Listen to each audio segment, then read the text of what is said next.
हाल ही में 5 राज्यों में विधानसभा चुनाव संपन्न हुए हैं और अब बारी है राज्यसभा चुनावों की। चुनाव आयोग ने असम की 2 राज्यसभा सीटों के चुनाव का ऐलान किया है। राज्यसभा चुनावों में राज्य में जो समीकरण है उसमें कांग्रेस को 1 सीट मिलना तय है, लेकिन असम के सीएम हिमंता बिस्वा शर्मा ने दावा किया कि वो कांग्रेस को कोई सीट नहीं जीतने देंगे। इसके बाद सवाल उठ रहे हैं कि क्या असम में राज्यसभा चुनाव जीतने के लिए होगा खरीद फरोख्त का खेल। देखिए ये रिपोर्ट। 5 राज्यों में हुए विधानसभा चुनाव के बाद अब सभी की नजरें राज्यसभा चुनावों पर हैं।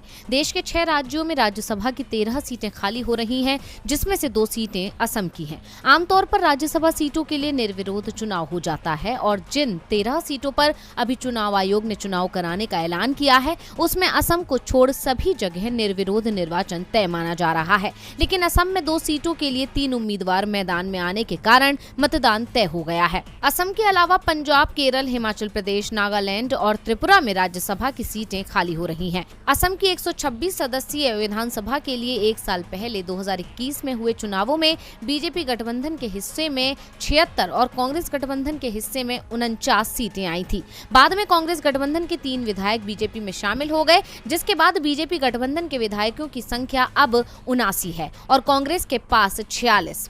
असम में राज्यसभा की 1 सीट जीतने के लिए 43 विधायकों के समर्थन की जरूरत है। ऐसे में कांग्रेस और बीजेपी गठबंधन आसानी से 1-1 सीट जीत सकता है, लेकिन बीजेपी गठबंधन ने यहां 2 उम्मीदवार उतार दिए हैं। यदि क्रॉस वोटिंग नहीं होती है तो बीजेपी गठबंधन के 1 उम्मीदवार की हार तय है। लेकिन असम के सीएम हिमंता बिस्वा शर्मा ने मतदान से पहले एक बयान देकर कांग्रेस की मुश्किलें बढ़ा दी हैं, जिसके बाद दावा किया जा रहा है कि दूसरे राज्यों की तरह असम में भी बीजेपी धनबल के सहारे विपक्षी विधायकों को तोड़ने में जुट गई है। असम के सीएम ने कहा कि कांग्रेस को नहीं पता कि उनके कितने विधायक भाजपा में शामिल होने वाले हैं। राज्यसभा चुनाव में उम्मीदवार पार्टी में जारी व्हिप का पालन करने के लिए बाध्य नहीं है। इस गणना के हिसाब से हमें दोनों सीटें हासिल करने में सफलता मिलेगी। इसमें कोई दो राय नहीं है कि बीजेपी खरीद फरोख्त करने के मामले में सबसे आगे रहती है। ऐसे में असम के सीएम के इस बयान से असम में विधायकों की खरीद फरोख्त की आशंका पैदा हो गई है।